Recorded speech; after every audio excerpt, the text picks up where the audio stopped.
Yes. Can you hear me, Bernetta?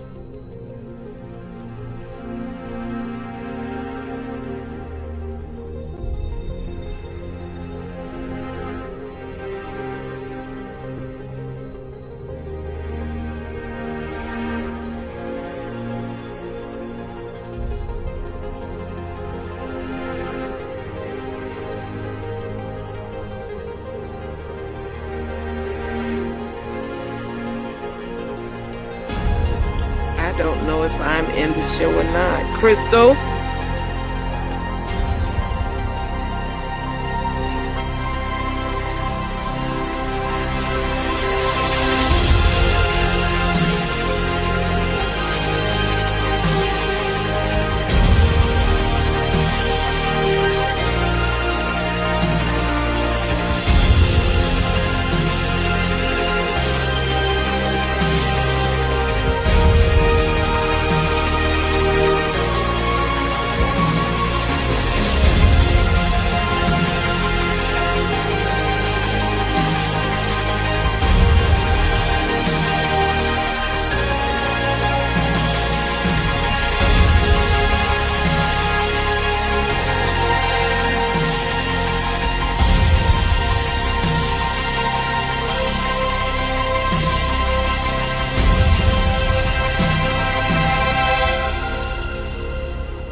I don't know.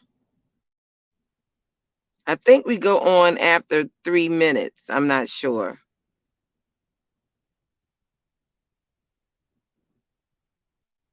Okay. I don't know if we are on or not. But if we are, hello, Savannah. Savannah. How are you all doing? Alderwoman Lanier, you there?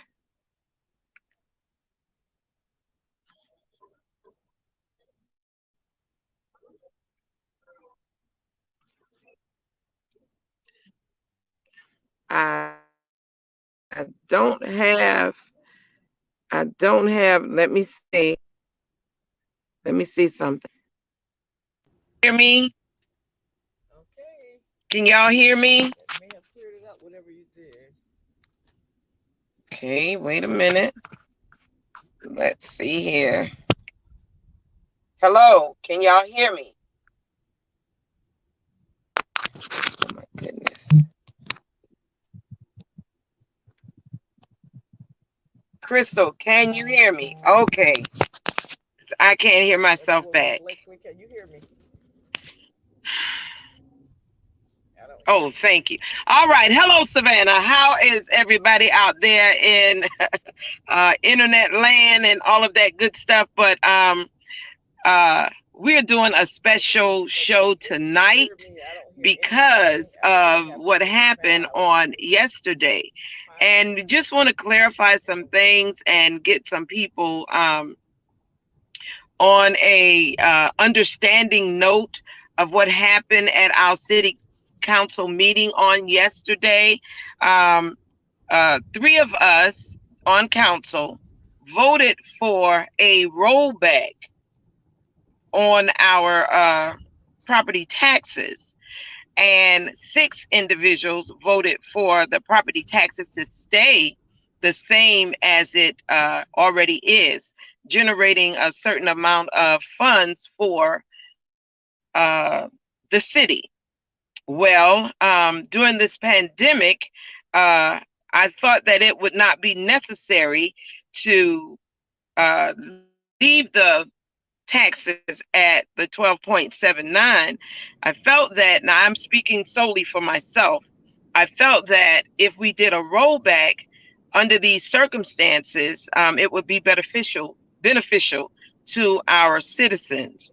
Uh, while we attended the GMA conference, we found out that the federal government is sending a lot of money to our city in the amount of $55 million.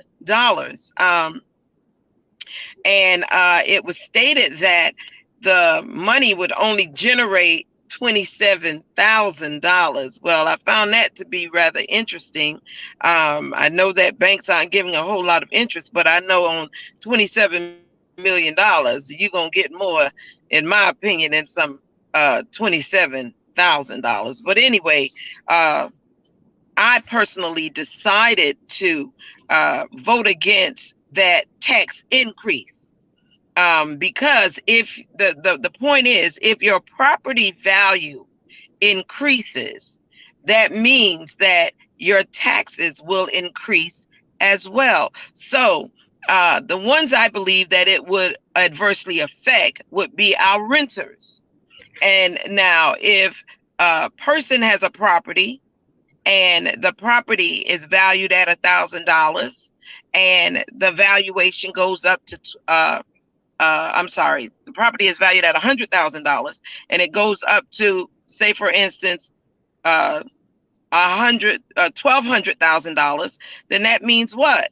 If that person is renting that apartment complex or renting that house or whatever, that amount, that extra amount is going to go towards the renter's rent.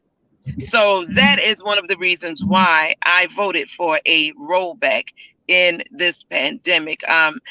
We're supposed to be looking out for the constituents, and I felt that we could pull monies from someplace else in the coffers of our finances in the city to give our employees, because I we do stuff for everybody else, but we could find a way to make it happen for the employees. Alderwoman Lanier, Yes, can you hear me now? I hear you well. Great. Okay, so yes, thank you. I was asked to appear to explain the vote for the rollback.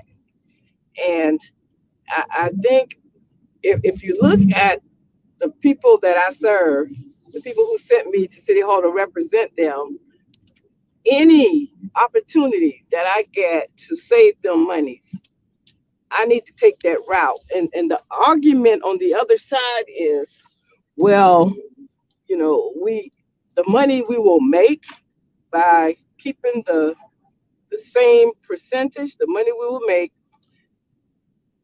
it will be worth it would be worth the increase. And I beg to differ. In the first district, I get these calls continuously on service issues, on drainage, on trash, on overgrowth, on hanging trees. And I have difficulty uh, when the constituents, after months of putting in service requests and bringing their problems to my attention, when we still have difficulty getting these services, taking care of these service requests. And of course, we continue to try to send in ideas for pilot programs that will help us with the problems of maintaining the lanes and the overage with the tires and the grud and the problems in the first district and what they call blight.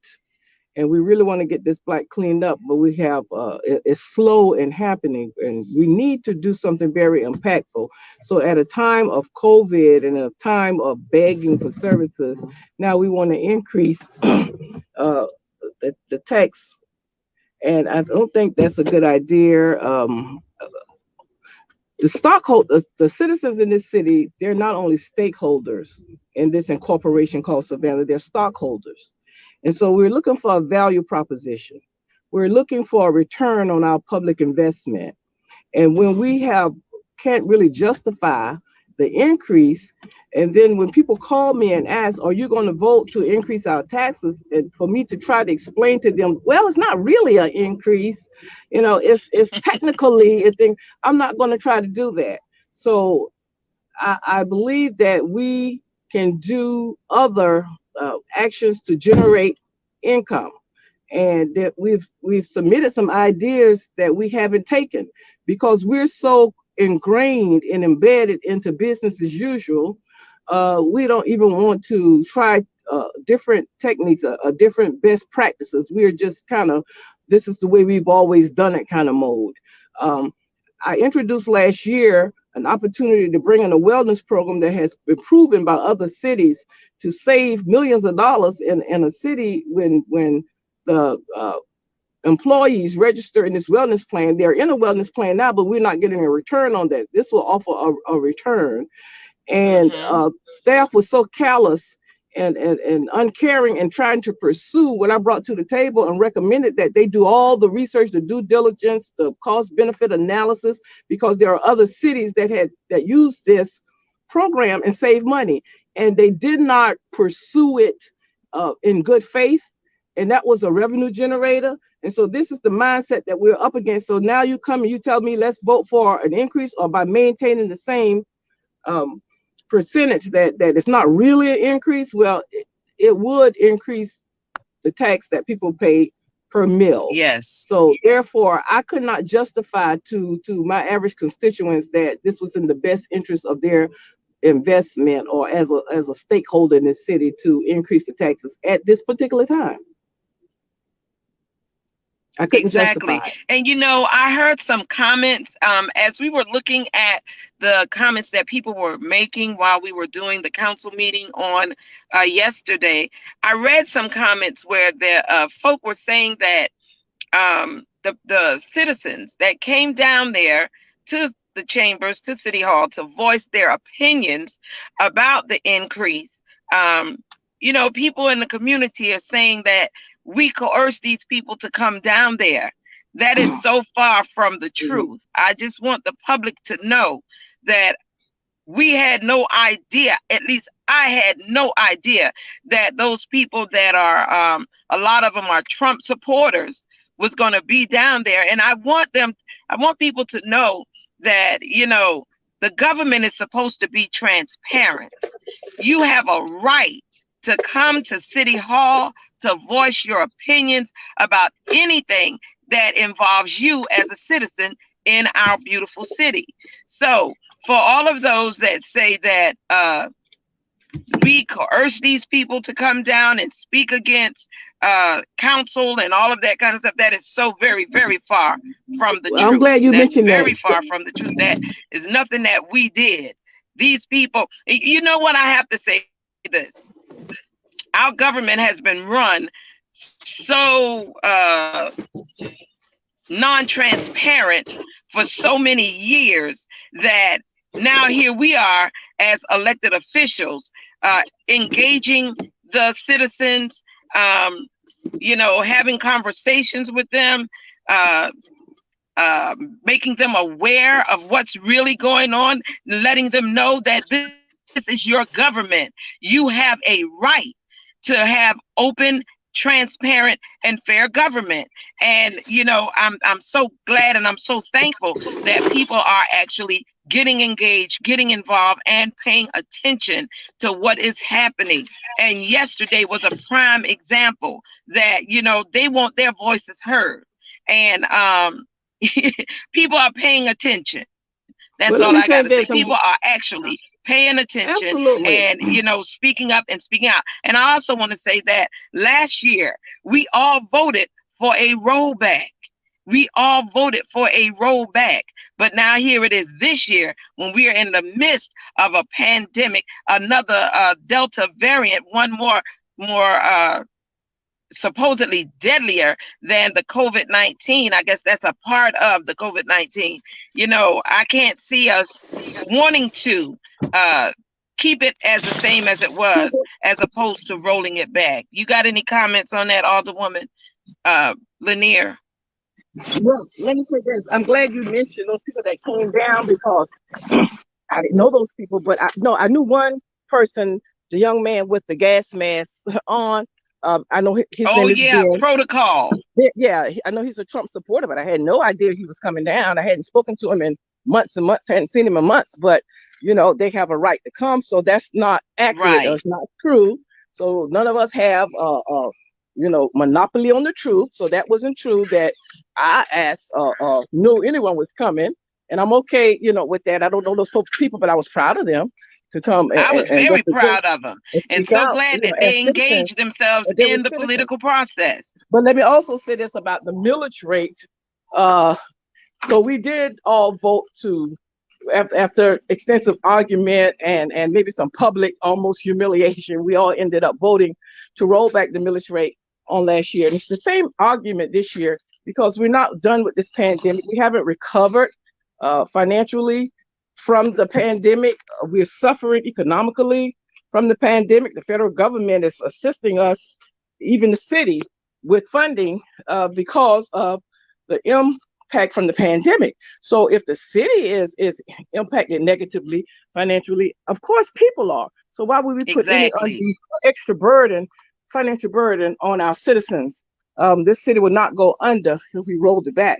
Now, the tax millage rate, of course, is or what we set it at should be based on the tax digest. So if the Mhm. tax digest is estimated to be a particular amount, and the millage rate should represent that, so we could bring in that amount. So if the Mhm. tax digest, like in this case, is going down, and then the millage rate should go down to match that if we want a zero or we want to balance it. But if we leave it the same and the tax digest went down, then that difference is an increase. So why are we taking money Yes. from our citizens in a time of financial upheaval and the time of a pandemic? So it's even showing good faith. And if we were to do the rollback, to balance the tax digest, it's in good faith that we do that. And for a person who represent a district with as much poverty and the racial wealth gap and Mhm. people of that nature in the first district, then why would I'm not representing them if I go and vote a tax increase on those same people? Who am I Exactly. representing? Who am I? So I think that I know I'm creative enough to work with people who are much smarter to come up with solutions and other revenue generators. We haven't even tried really hard to do that.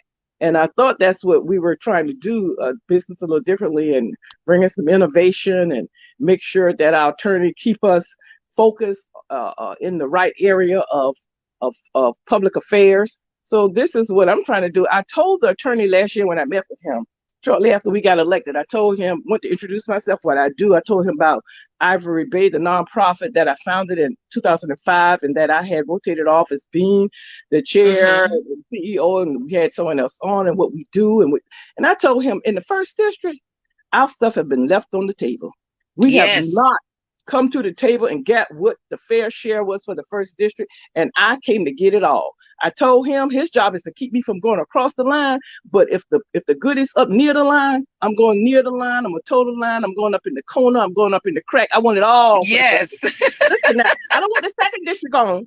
I don't want the second district on the cross MLK. I don't want the fifth district across 50 Drive, but everything coming to the first district. I want it, and I'm going for it. That's I'm right. going up That's to right. that And I line. have to admit, you have been fighting hard, very hard, to make sure that the first district is actually represented. And I commend you. And I'm going to be right there to help you fight to get the things that the Absolutely. first district needs, that the whole city as a whole needs. And I just want to say this. Um, the housing market in Savannah is horrible right now.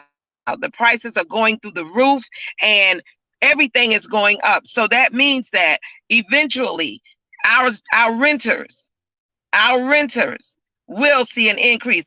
Our homeowners will see an increase in property taxes. Mr. All Hall, right. how are you? I'm good. I just had a couple of questions that I wanted to ask you. Bernetta, you know you're all the way dark. I wanted to let you know that we can't see you at all. So you need to get in some light if you want to be seen. Um, and I want to ask both of y'all, what is the problem that the people don't see that you all are fighting for them every single time on every issue? And You know and what I and think the problem is, Mr. Hall? We've been so used to not being involved, not getting engaged. I heard a person said to me the other day, say, you know what? You talk too much. You tell all the business. And I'm like, I tell all the business because uh that's what y'all put me in the seat to do. correct. You put me there to be transparent. Government is supposed to be transparent. So they're not used to it. It's like in Savannah, the mindset of some people is just not let them do whatever they want to do, and we're going to be all right with it. And it has been that way for years. Mm-mm. Yeah, well, it just seems like, if the three of y'all are fighting, why isn't, why don't the other six get it? What part of it that, when are they going to start doing something for the people? I can't. That is a question that you all would have to ask them. They're You not know, talking, when, huh? they're not talking to us. They're not talking. Okay, so that means I can't answer that question. I know what you sent me there to do. I'm doing it. And I'm doing it to the best of my ability. I want people to know what's happening in our government, in our city government. They need to get involved in our state government and also our county government. And I gotta say this. People always say the city, the city, the city. Well, listen up, y'all. The county has plenty of money as well. The county has plenty of money for services that's supposed to be for utility, for rent assistance, mortgages, and what have you. Pick up the phone and call them as well to find out what they have to help our citizenry. Yeah, I think that most people just think that it's just a city problem when they got to get all the government entities involved. I don't understand it when you're trying to help somebody and people don't understand that you're trying to help them. That's just a problem to me. If I'm trying to help you, don't get in my way.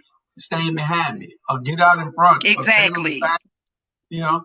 And I see y'all doing it every day. Y'all are really out there fighting. People think that y'all just rabble rousers and y'all just causing a problem. Y'all ain't causing no problem. Y'all are bringing up issues for the people, especially for those Exactly. marginalized and those that are disenfranchised and underserved. And y'all are bringing up those issues, and nobody's wanting to listen. And the thing is, a lot of people are behind y'all. It really is. A lot of people. Everywhere I go, people say that they're behind you. And they're mad with the Johnson administration.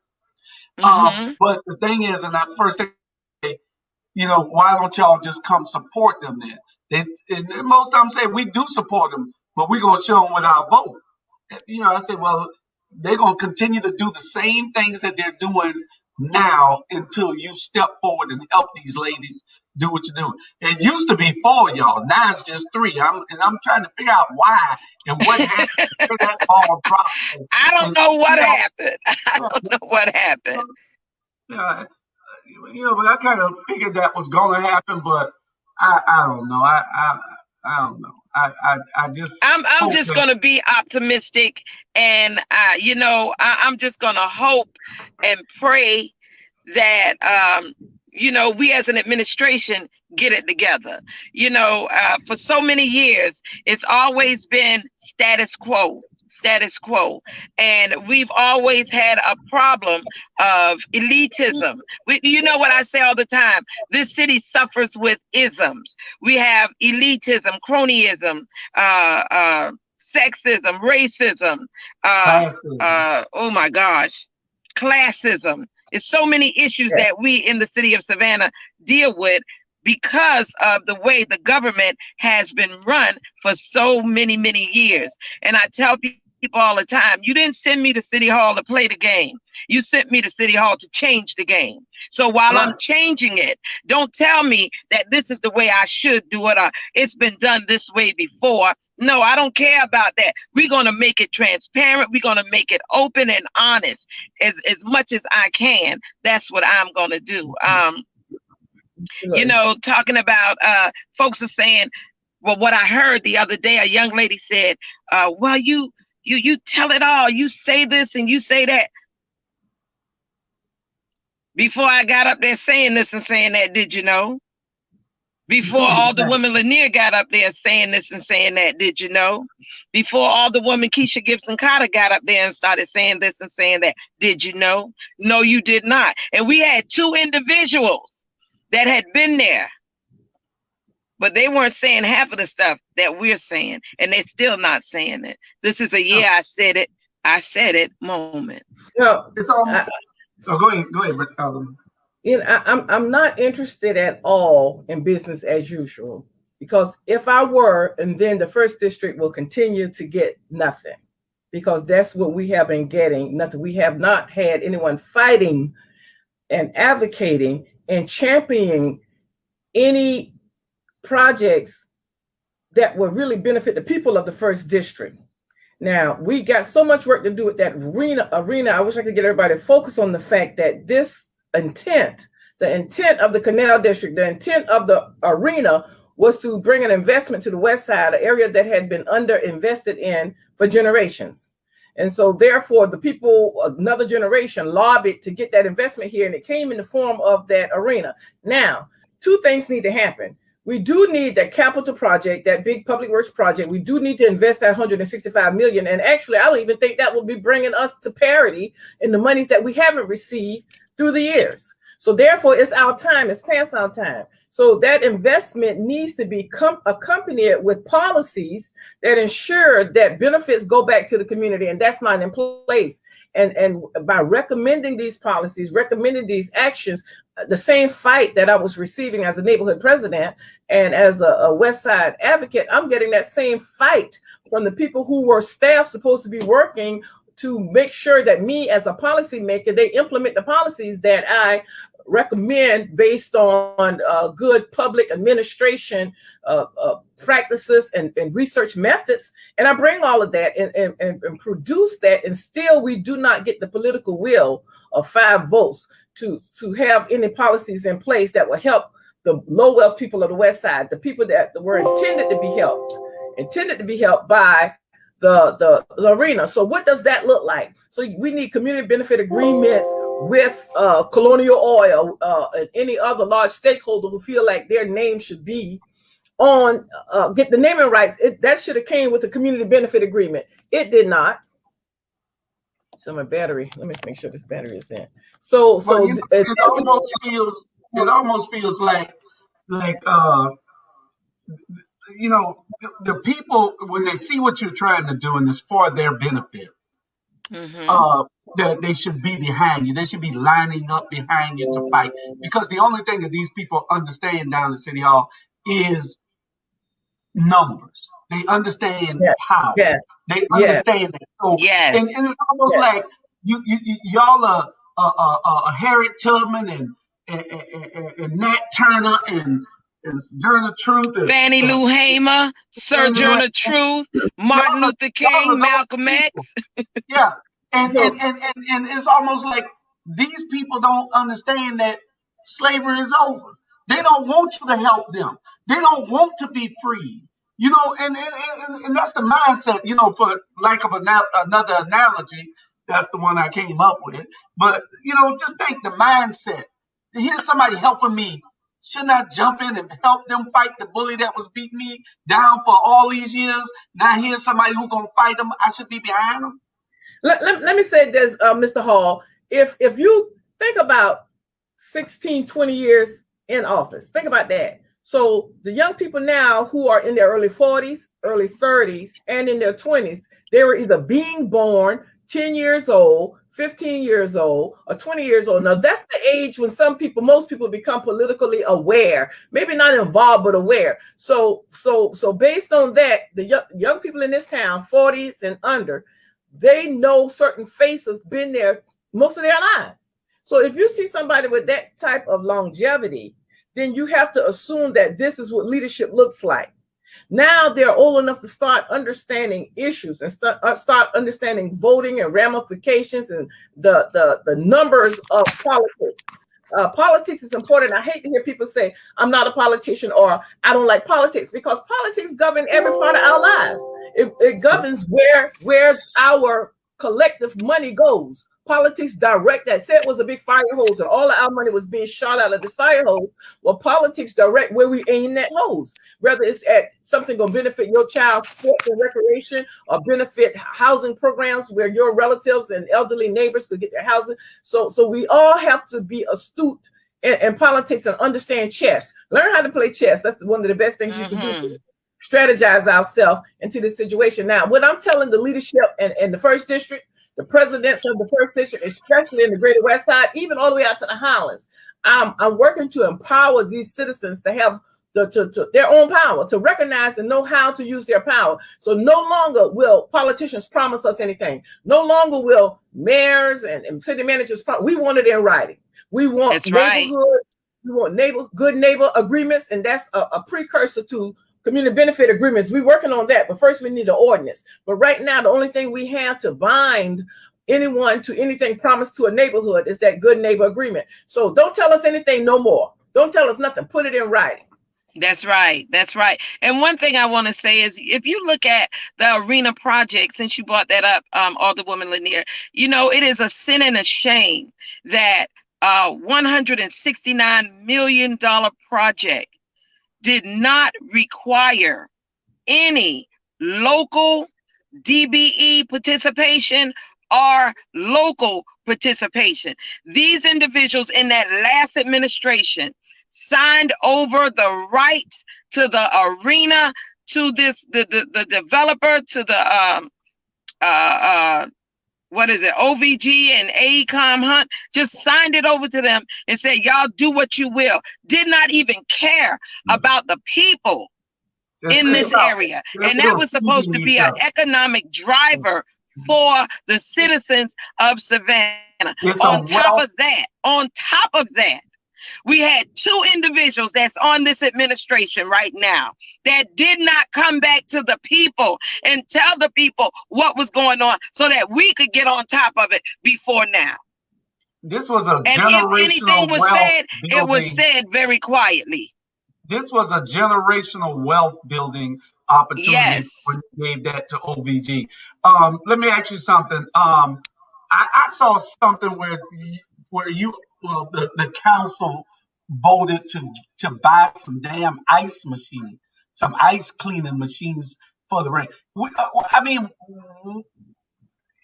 The city isn't going to really be getting a whole lot of profit from this. It seems like it was done for everybody else that's already got money. Like I say, generational wealth.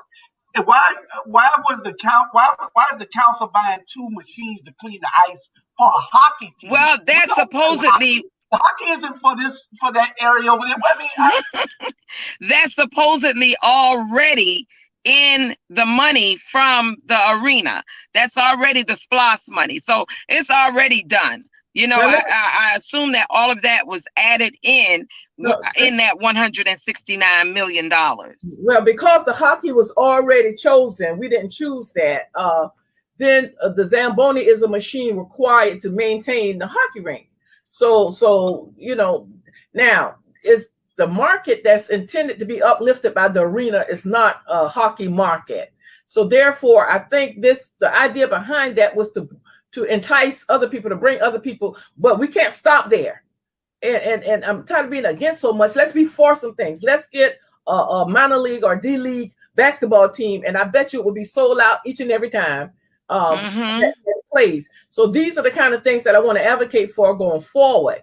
To bring some more attractions there. Everybody like basketball. I bet you white, black, red, green, yellow, white, everybody in this site will be up in there for some basketball. And we will be taking advantage of the hockey. I'm going to try to get every child I know involved in that hockey program and to go sit down, and we're going to make sure that that arena get hockey residents in there. They have an opportunity, and they aren't able to attend because of cost. We're not going to have that because we need some community partners making sure the children of that area where the arena sit could afford to go to X amount of hockey games per year. So this is the community benefits that we are seeking, that we are looking for. Let's produce some hockey superstars and send them up and get some scholarships so they could go and study finance and study economic development. And so this is the program and what we want these children to learn. So That'd be good, Alderwoman. That would be good if we could get the kids to participate in something. But I still don't think that was what was needed there. And like you said, I like the basketball idea better because you have more people participating, more of us participating. But I was in a meeting, and one of the things that we discussed today was that. They're probably going to be redrawing the lines, and they're going to cut your district at Styles Avenue, and the arena won't even be in your area anymore. Well, I know they don't want me being the voice over the arena, but it's intended for the people I serve. So we might have to go to court on that one because that economic driver was put there, and it's going to be cut away from the people it was intended to serve, and it's in the opportunity zone. So you're going to cut the opportunity zone away from the area that designated, that qualified, that made it qualify. The people who live in those neighborhoods made that area qualify to be an opportunity zone. So how are you going to cut the opportunity zone out of their district? So I hope our representatives are at the table making sure that the economic development that was intended for the people don't get cut out of the people's district. So like Alderwoman Blakely said, that the last council, they set no goals. Goals for DBEs and MWBEs is to help level the playing field, is to bring equity, is to make sure that we have participation. And so the last council required, they gave no goal. They set no goal for participation, and zero out of $165 million. This council placed a 25% goal on the construction projects at this arena. So of course it's not equal to the population right now. It's not population driven or represented, because we do have to work with the programs to build more capacity. And I think we're moving in that direction right now with working with the unions. And right now I'm working with a group of people who we're planning on building a youth empowerment center with trades and training and music and technology in West Savannah. So we got to get this generation ready. We cannot wait on city council, city government, mayor, all the person. We can't wait on no one. At the community level, we got to build. What made us stop building? Our people always build. Why did we stop building? Who we waiting on? Who we depending on? So we got to pool our resources, and we got to build our 501c3s, and we got to come together and put our monies where our mouth is and get the matching grants and everything. Go up to that line again and get everything in the crack, in the nook, because we hadn't gotten it. We left it on the table, but I'm bringing it home. Get it. You know what? Since you mentioned 501c3s, listen, Savannah, listen. The Land Bank Authority just awarded property to our nonprofit, to two nonprofit agencies, I believe it is. I know Family Promise is one, and there's two other properties that's being awarded. So I want you all to realize that this is something that we're doing on council as well. If there's a project that you want to do, and the city is awarding properties, take advantage of it. Put your name in the hat as well. I've requested a list of the properties that the city has in the land bank, and let's do some things that's going to benefit everybody. Transitional housing, meeting centers, whatever. Because it is something that we're doing now. And it was attested to on yesterday on City Council that the Land Bank Authority with the city of Savannah is actually giving property to our nonprofits. So are those fully developed properties, or what kind of properties are they? Those are properties that they got from eminent domain. Well, not just eminent domain, but they go down to the sheriff's sale and purchase properties. But the city, funding and that housing funding is behind that. It goes into the land bank, and the land bank has the ability through legislation to award that property to nonprofits, to development, housing development nonprofits. And they do have to meet certain requirements. But if you meet those requirements, you should not be barred. But you shouldn't be barred at all. Well, we're not going to allow them to be barred, because if they're doing it for one, I'm from the school of thought. If you do it for one, you're going to do it for all. So it is a best practice to award that housing to housing nonprofits. So we just got to make sure that we have representative housing nonprofits, and that being a 501c3 nonprofit, it should be a return to the community because it's owned by the public. The public actually owns that entity.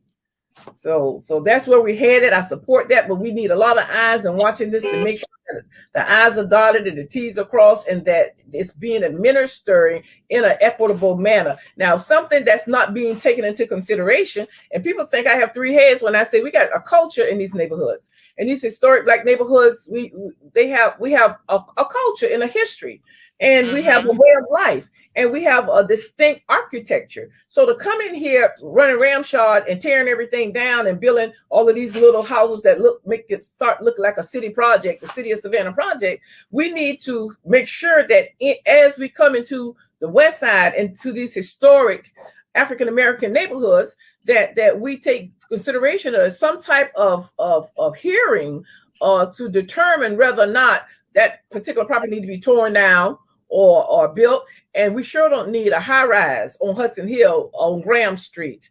That is the craziest thing that happened. But that's the kind of stuff that has been being done to these low wealth neighborhoods. They know that was wrong to rezone a residential area that the community had already had in place of to put 21 affordable houses, to sell it to a friend / developer, to put a high rise and a J.C. Lewis Clinic. No, thank you. We didn't ask for that. We don't need that. We have a community plan. We don't want that. And our community plan got 21 affordable housing. So how did the last council vote unanimously to let a developer not only change zoning from a residential piece of property in a residential neighborhood, but also to purchase it at the same price that the city bought it at 13 years prior? It was just so much problems and dishonesty and crookedness in that deal that it will make you sick.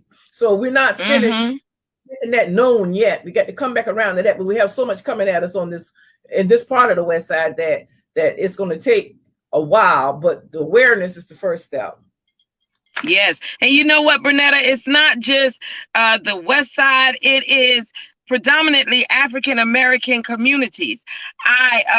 Yesterday on City Council, a man came before us to build a property over on, what is it called? A PUD over on the east side off of East Broad Street.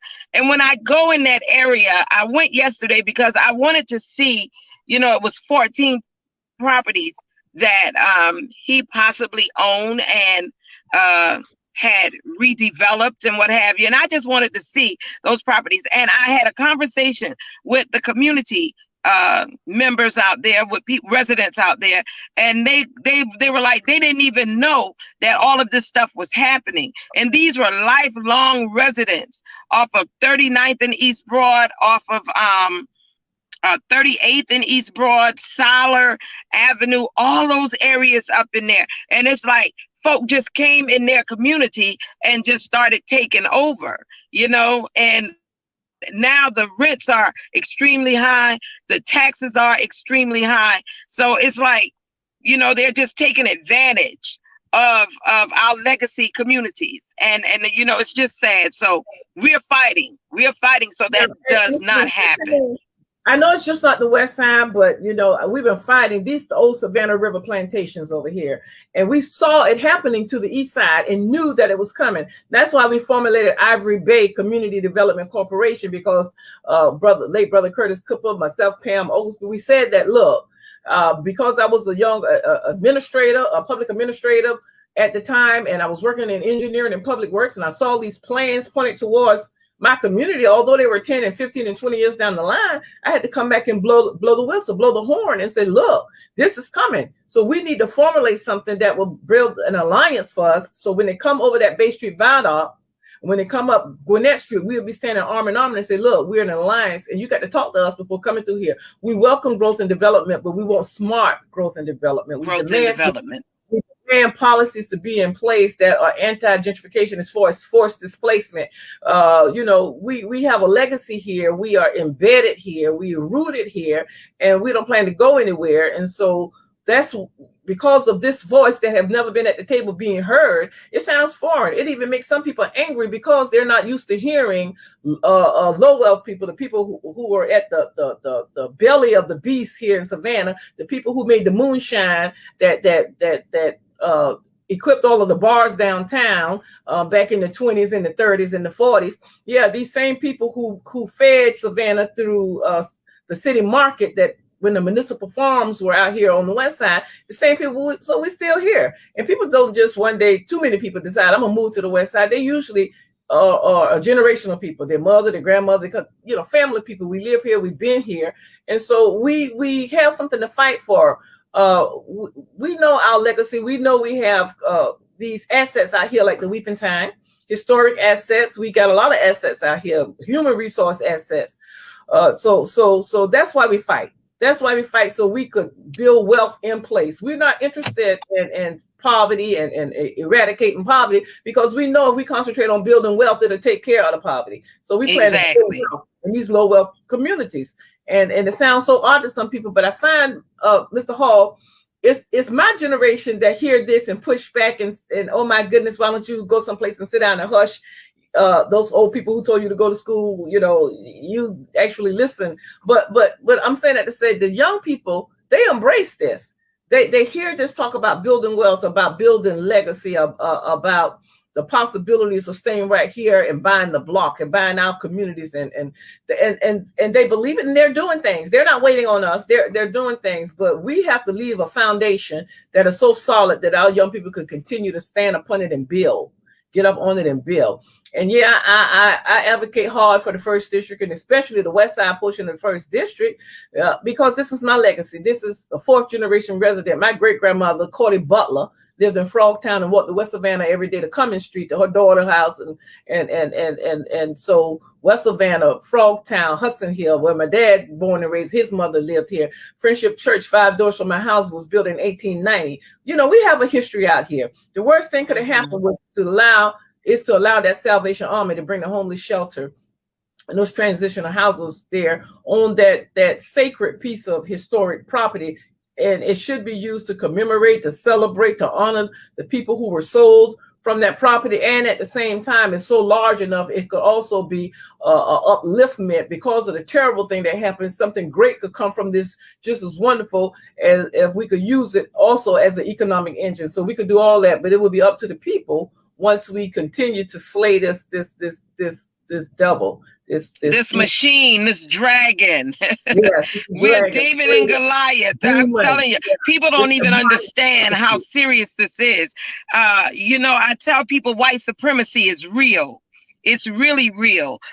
We had the GMA conference over the last week over on Hutchinson Island at the Trade Center, and I got the history of when GMA was formed, and it was back in 1937, and it was about 7 6 or 7 white men that put it together. And I tell people, you know, if you think about it, in 1937, who was advocating for African Americans?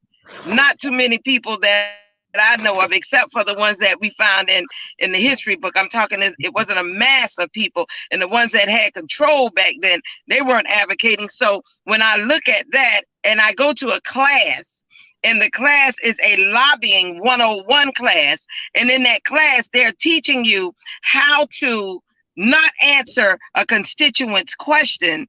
I'm saying to myself, good Lord, this thing has been going on. Well, I know it was going on for many years, but this is a machine. This is something that was created way back when for us to not tell the truth to our people, to our constituents. And I don't give a doggone who you are, what your ethnicity is, what your race is, what your gender is. If you're poor or if you're middle class, then it's a system in place to keep you poor and to keep you at a middle class in the city of Savannah, Georgia. Absolutely. Alderwoman Gibson Carter has joined us on she's in a bad area, so she I don't know what she's gonna come on audio, but Alderwoman, can you hear us? I can hear you. Hello, Savannah, and hello, ATR. Mr. Hall, I'm going to need you to be a little bit excited when you introduce me, sir. You sound tired.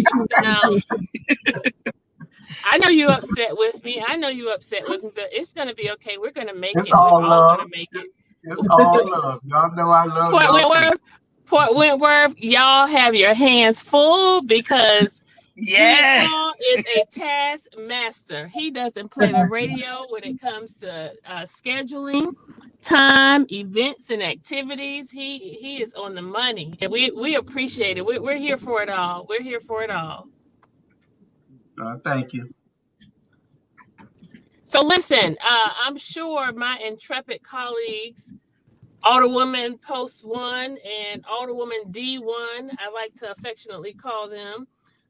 You all, have you told the line? Did you give it to the people plain and straight?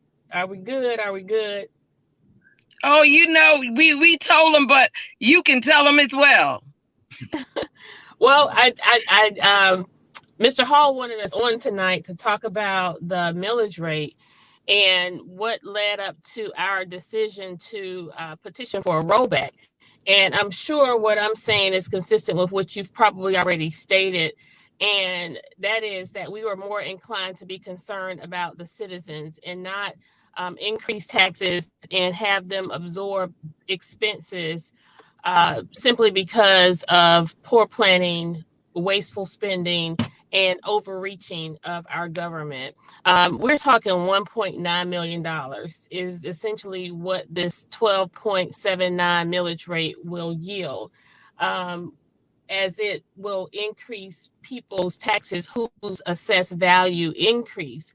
And so I stated to someone the other day, we trip over $1.9 million going in and out of City Hall every meeting. And so to be disingenuous, Mr. Edward Moody of WSAV, I appreciate your correcting my word choice, sir, but that is definitely evidence of your bias reporting and your ominous against me. So we're good for it all. I had to get that little plug in. But what we are challenging status quo, we are challenging business as usual, and we are aligning ourselves with what the electorate voted for in 2019. Probably in the history, never in the history of coastal region politics, Savannah politics, Georgia politics, did we experience an entire council being voted out and a nearly brand new council being voted in. That was the largest indictment of our political system in our municipality. And so with that, we recognize the strong voice of the citizens in that they wanted to do business different in Savannah. No more did they want to have an administration who would simply be engaged in special interest groups, under the table and over the table payouts, but truly have a heart for the people? We came in with the spirit of giving Savannah and Savannahans a heartbeat where our government is concerned. And in short order, we seem to have, well, not we, the three of us have resisted taking on the spirit of the previous administration. Nothing is different from the Eddie DeLoach administration. The same friends and buddies that Eddie had, our mayor, Van Johnson, now has.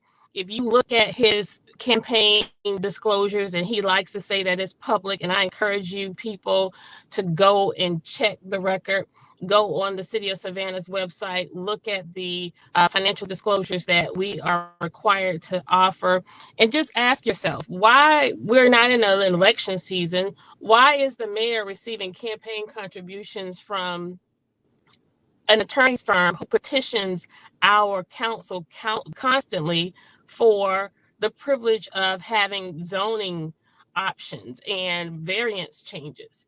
Connect the dots. And so at the end of the day, people can argue how palatable it is for us to fight the way we're fighting. You may have an issue with our tone or our choice of words, but you cannot argue what we are fighting for. And we are fighting for transparency in government, giving government back to the people, and just being honest. And we have been lied to. There are the city manager, the outgoing city manager, Micah Brown. He is and was a liar. The mayor constantly lies to the people, gaslights the people, mislead the people. And it's painful to sit on that dais and listen to this in real time, and the audacity of these people to do this in recorded live meetings. It's just beyond me. It's frustrating, it's aggravating, and it's taxing, having to fight for the people and then turn around, explain to the people why you're using the weapons that you're using to fight with, recognizing that we're only fighting because we're not on the same team. Yes, the appearance of who we are, we look alike, but we're not alike because we're not fighting for the same thing. Somebody said recently, I can't let anybody get a word in edgewise, but I was just trying to get it all out so we can just let people go and enjoy their Friday night. But we thank you for these platforms and giving voice to our narrative, because the media doesn't spin it right. I think it's been reported that the council voted to keep the millage rate at 12.79, when it's really, really easy to say that the council voted on a 6-3 vote to keep the millage rate the same, as opposed to, continuing to provide cover, as opposed to providing the citizens with accurate coverage of the news. So that's all I have. That's all I have.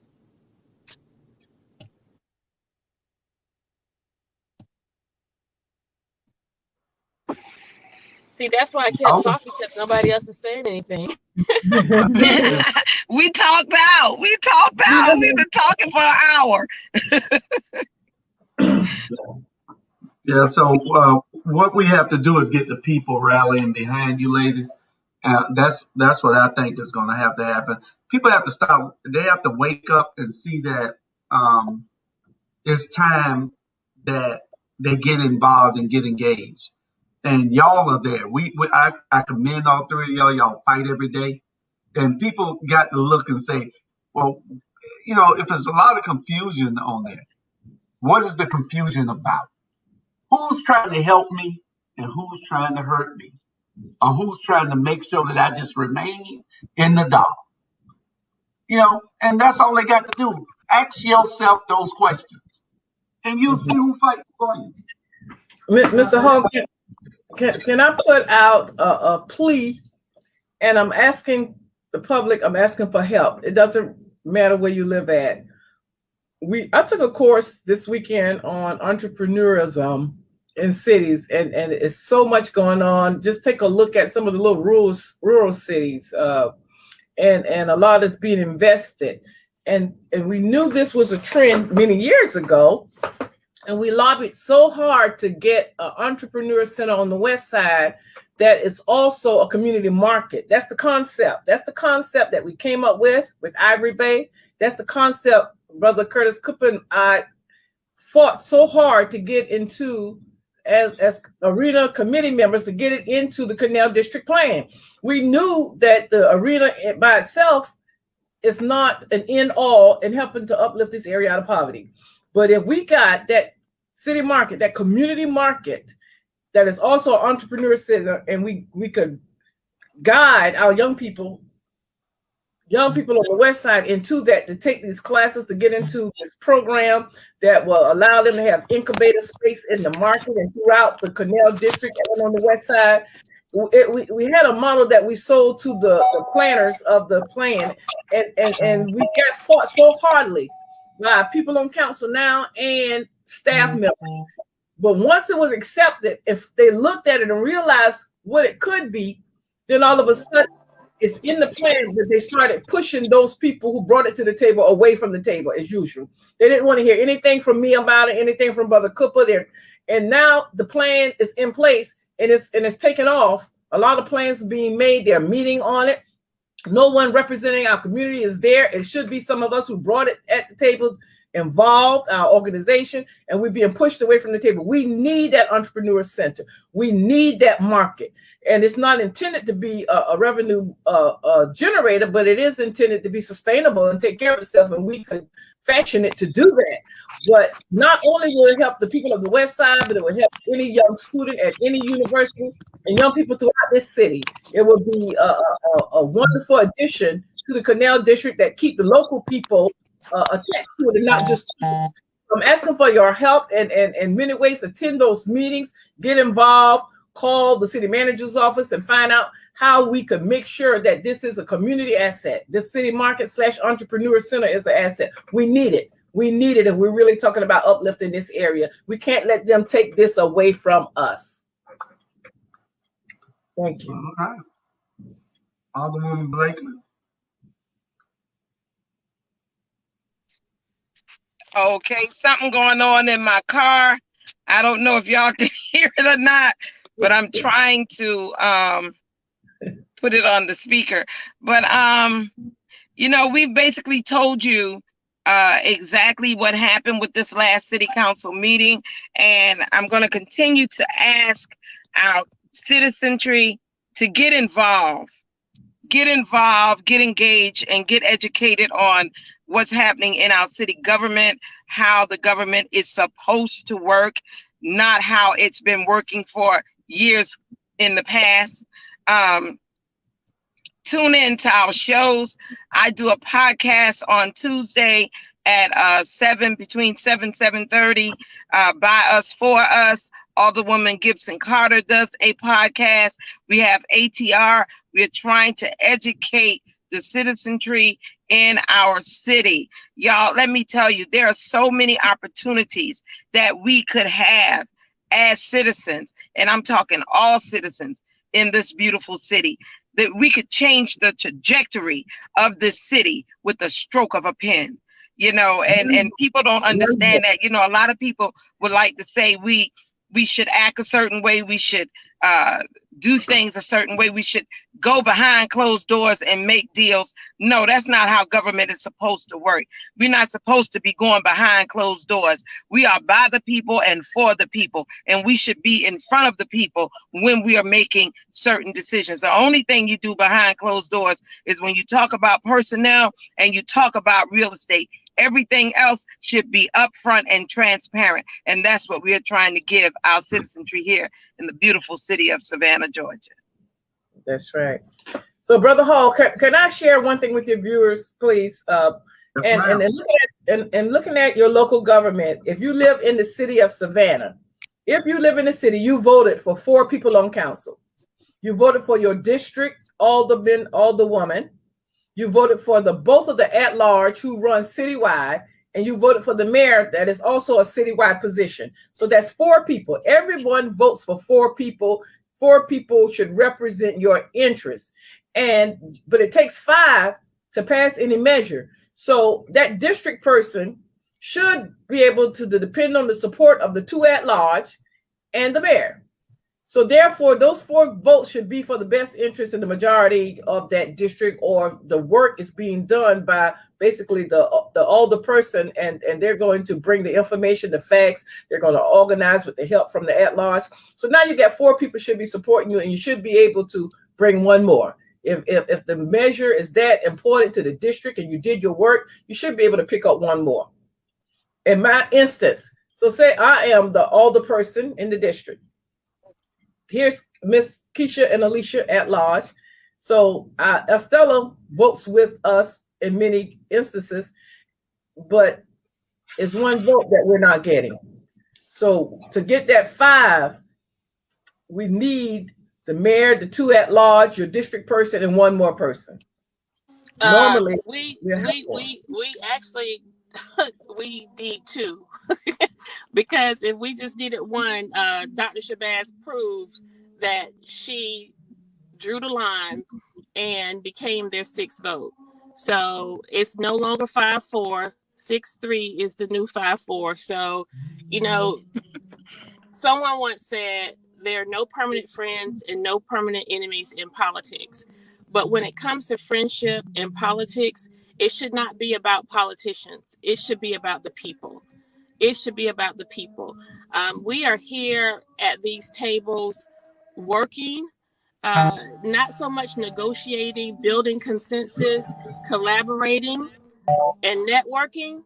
When it comes to issues related to poverty, crime, basic needs for our neighborhoods, what do you have to bargain? How do you bargain and build consensus for poverty reduction? How do you network when it comes to reducing crime? You don't. You just do it. You just do it. I don't have friends who are developers and contractors, so I'm not trying to shuck and jive, wheel and deal, and hobnob with politicians. I'm not interested in that. Remember, I'm not for sale. My whole goal, my sole goal, is to provide for the basic tenets of government and to give government back to the people, give them a voice, give them a choice, and be ethical in my doing, in my dealing. Yes. So, people are falling off the wagon like flies in this administration when it comes to what we stand for. But at the end of the day, people will see, it will be revealed, and we don't want to have to wait for another election season to vote people out. I keep saying this. What we need to do is hold folks accountable right now. We have $55 million dedicated to Savannah over the next 4 years. $56 million dedicated to Chatham County over the next 4 years. $95 million for the Board of Education. And the governor has millions more in his arsenal. It's time for Georgians and Savannahans to rise up and take their rightful place in government. Hold these people accountable. Engage in your neighborhood associations. Watch these city council meetings. Sign on to speak. Write letters to the council. Write letters to the mayor. Make us do what we said we were going to do.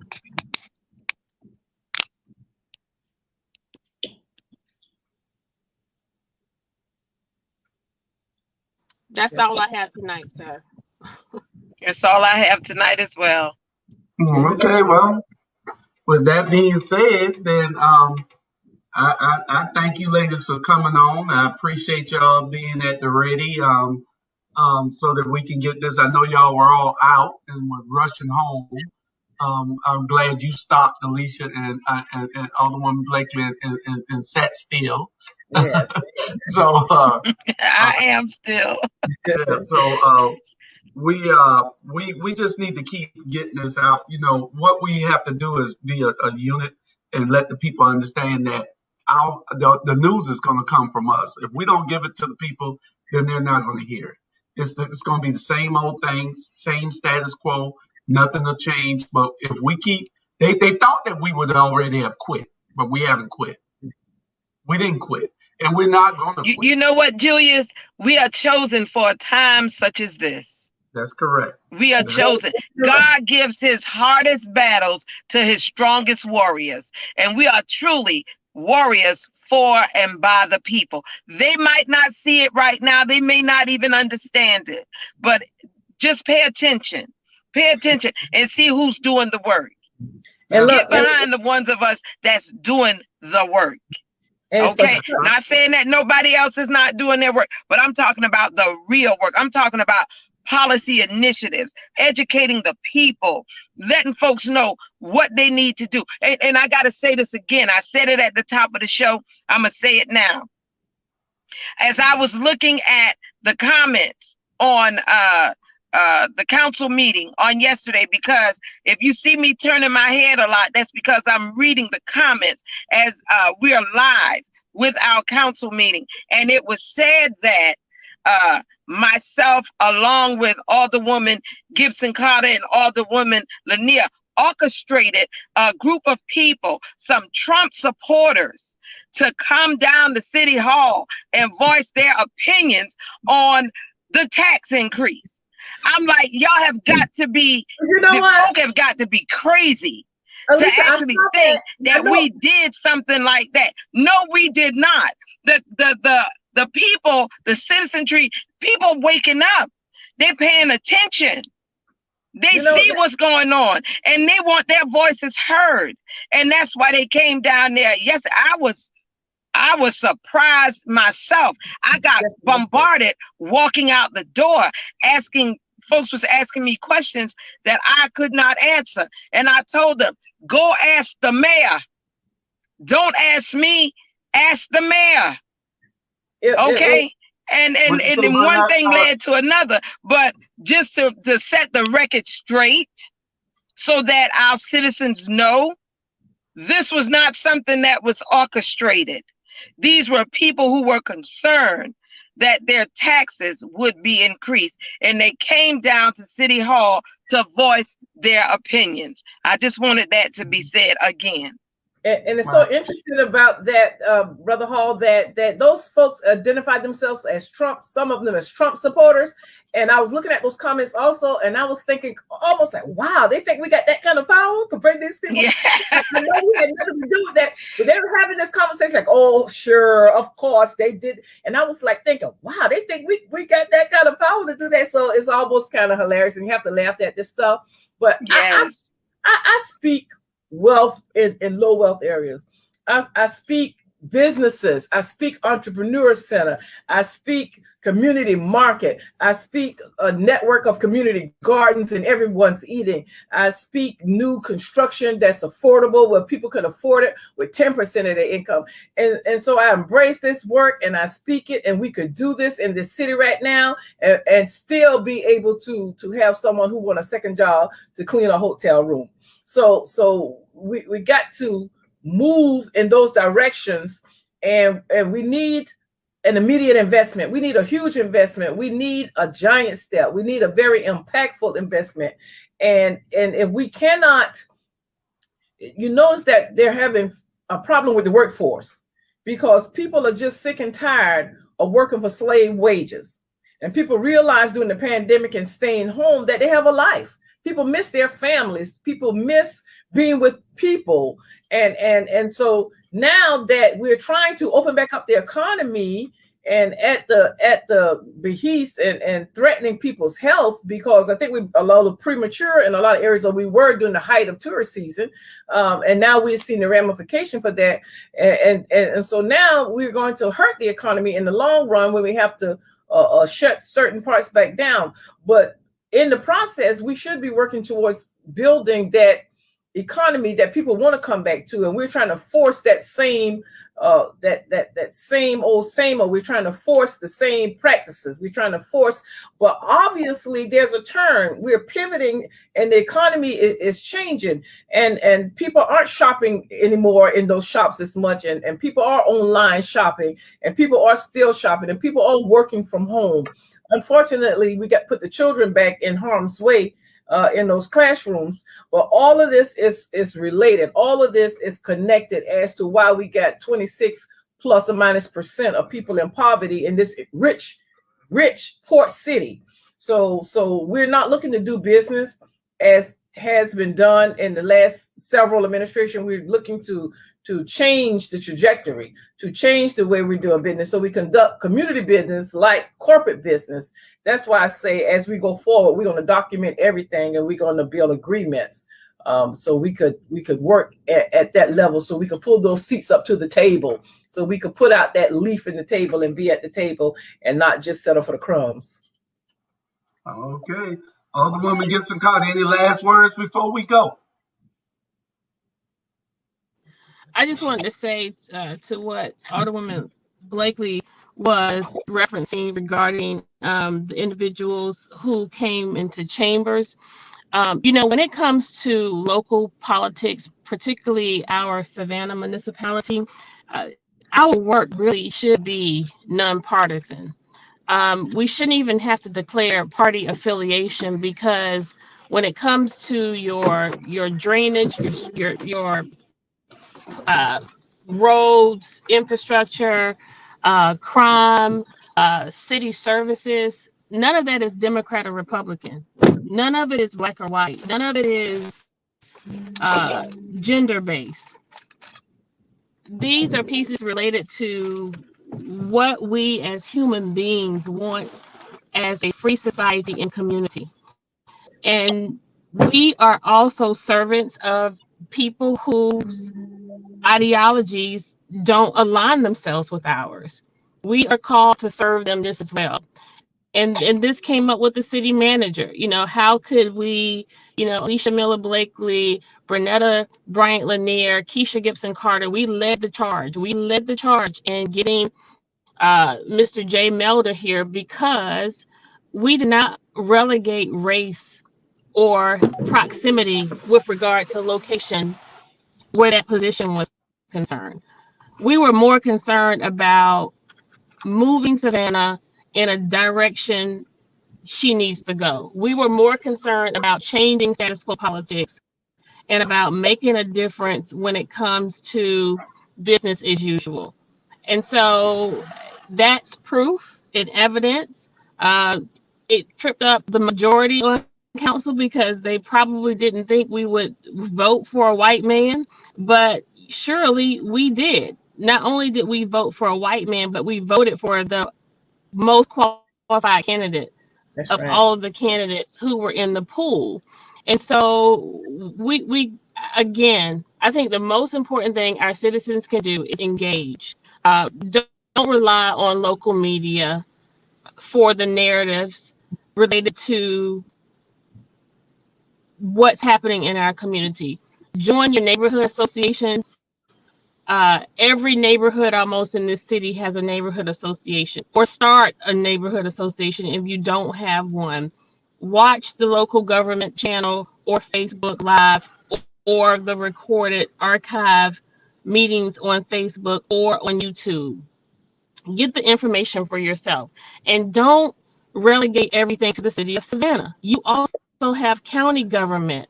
I think we get a lot of attention and focus because things are so sensational and there are a lot of interpersonal dynamics, but we should not get caught up in the minutia. We really should drill down to the business of the day and hold government accountable. I can't say that enough. Okay. Well, with all that being said, I want to tell y'all to tune in to Watchdogs at 12 noon tomorrow, and then Pastor Leonard Smalls at 6 p.m. tomorrow. We got a bunch of stuff that we'll be covering on both of those shows, and you get your news here. We're gonna give it to you uncut, raw, and if it from our ears, from you, from what? How you say it, Alicia? from your mouth, from our mouth to your ears. What my eyes see and my ears hear determines what comes out of my mouth. I no longer raise hell babies. I raise awareness. With that being said, we love y'all. God bless you. All right. Good night, everybody. Good night. Good night. I love you, Savannah.